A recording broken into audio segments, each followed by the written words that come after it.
efectivamente, compañeros en estudios principales. Para hablar de este tema me acompaña el doctor Nelson Ávila.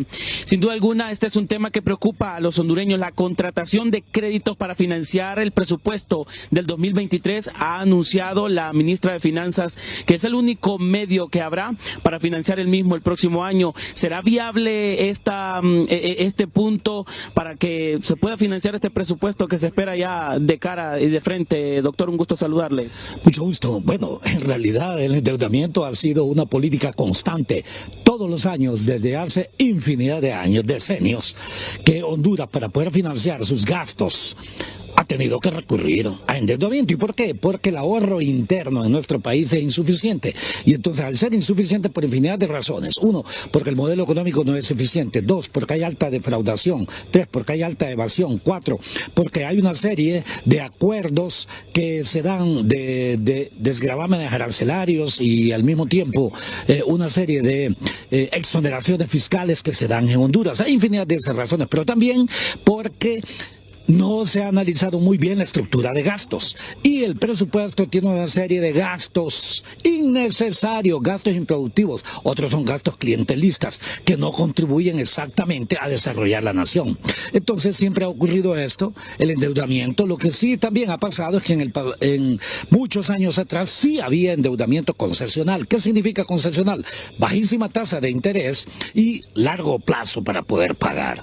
Ya la mayoría de los organismos internacionales no dan préstamos concesionales. Entonces, la condición fundamental, en consecuencia, consiste siempre en invertir y en gastar lo que es absolutamente necesario para la nación para endeudarnos menos. O sea que la responsabilidad debe de ir de por medio para solicitar y acceder a estos créditos para el presupuesto. Completamente, es una responsabilidad absoluta. Y yo creo que, como les he dicho, de nada sirve hacer un presupuesto si no tenemos una matriz de impactos. O sea, si vamos a gastar, por ejemplo, 25.000 millones de lempiras al año en educación, entonces yo debo tener una matriz de impacto. Es que va a aumentar la cobertura de la educación de 95, por ejemplo, a 99%, o sea, para garantizar que todos los niños y las niñas lleguen a la escuela. Es que va a mejorar la calidad educativa. Es que vamos a mejorar el proceso de enseñanza-aprendizaje. Es que vamos a hacer una revolución educativa. Es que vamos a hacer un plan de alfabetización masiva. Doy un ejemplo en materia de educación. En materia de salud, yo diría, es que vamos a modificar el modelo de salud en Honduras para que, en vez de que sea un modelo curativo y mercantil, sea un modelo preventivo, que es lo mejor para los países nuestros. Es que vamos a hacer un verdadero proceso de reforma del sistema de salud. Es que vamos a también modificar el sistema de servicios de salud. Es que vamos a rehabilitar hospitales. Es que vamos a tener un hospital de buena calidad, obvio, en cada uno de los departamentos. Todo este tipo de discusiones en economía hay que tener esa matriz de impactos. Todavía no la veo y lo he estado diciendo en los últimos 20 años. ¿Pero por qué no se hace?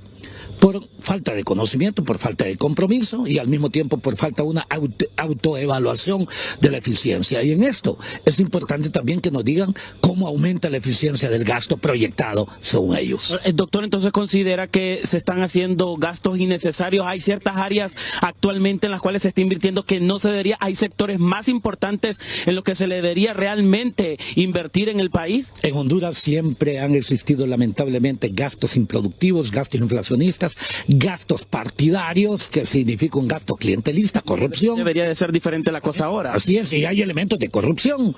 O sea, si en nuestra nación, en tiempos de pandemia, en el 2019, el delegado de los Estados Unidos, don Ricardo Zúñiga, que viene de un país de los más informados, si no el más informado a nivel mundial, declaró que había existido una corrupción equivalente a 3.000 millones de dólares en esa oportunidad. Nosotros manejábamos punto mínimo 1.000 millones, el 10%, en punto máximo el 20% de la corrupción. Eso significaba para nosotros cerca de 50.000 millones como punto máximo, punto mínimo 25.000 millones.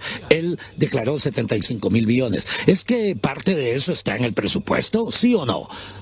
Entonces, eso es parte de una verdadera socialización ante la nación. Pero reitero, de nada sirve aprobar un presupuesto y ejecutarlo si no conocemos la matriz de impactos y la lucha contra la corrupción. Muchas gracias. El doctor Nelson Ávila conversando con nosotros en referencia a este tema que es bastante preocupante para la sociedad hondureña, el tema de la economía en nuestro país. Recordemos que está bastante golpeada, la canasta básica principalmente, y pues en un endeudamiento en general de nuestro país hay que hacerlo de forma responsable, lo que expresan los expertos. Con las imágenes de mi compañero Víctor Ardón a esta hora de la noche, yo retorno con ustedes.